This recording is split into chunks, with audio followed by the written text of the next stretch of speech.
All right, last night ended up being pretty cool because the moon was not out and we could see just about every star in the sky. It is clouded up since then. Just out of the river before we leave. The falls are actually around here on the left. We've seen them before, so we're not going to walk down this morning and see them. But we're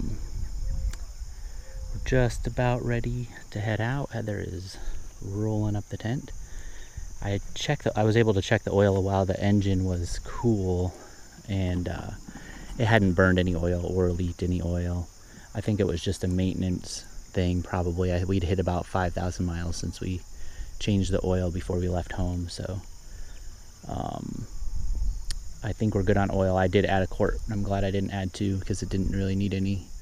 But we have about 7 hours worth of driving today. One planned stop at Ashfall. I don't know, it's some kind of, I think it's a national monument or something.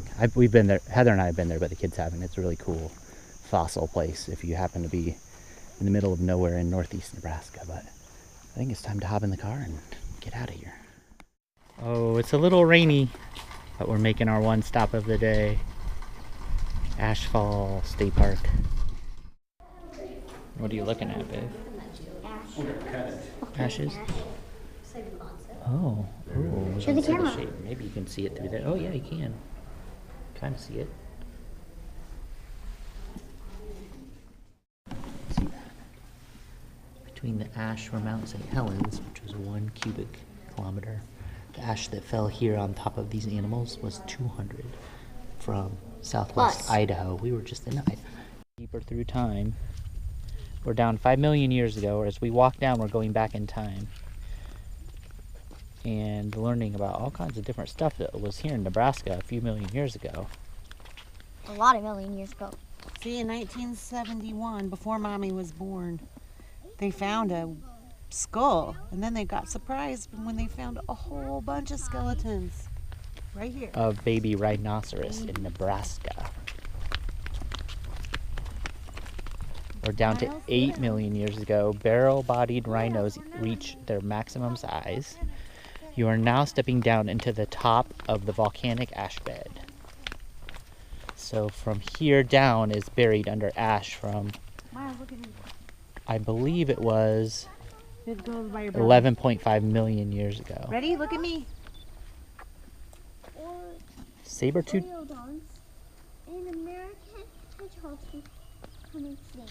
That was 10 million years ago. So we're going to go down to 11.5 million. Whoa. This is the ash bed.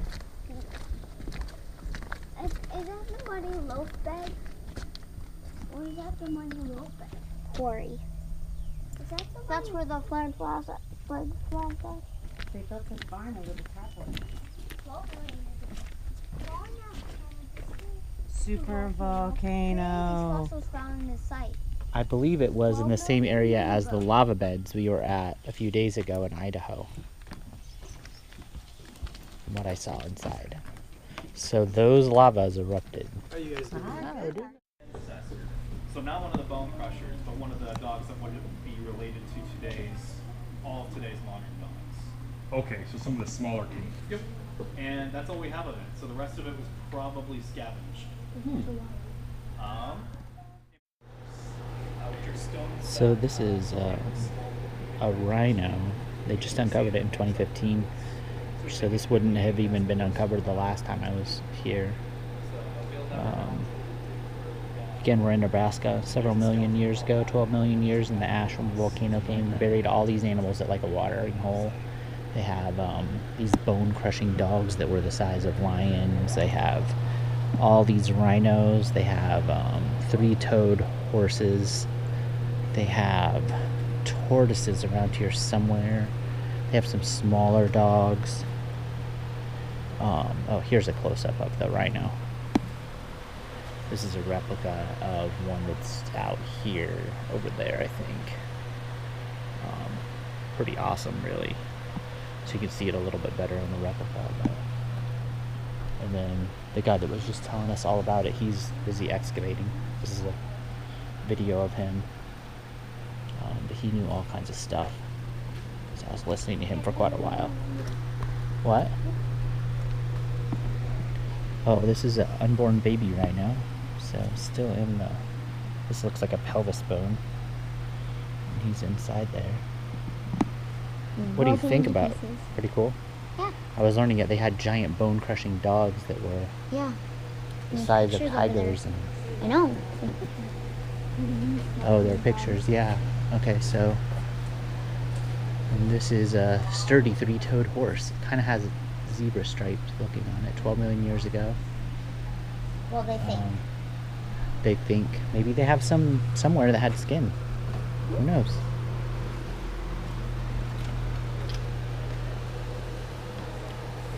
So yeah, this is nothing. It's like skeleton after skeleton after skeleton of all these different animals that died from the volcanic eruption. There's a lot of rhinos.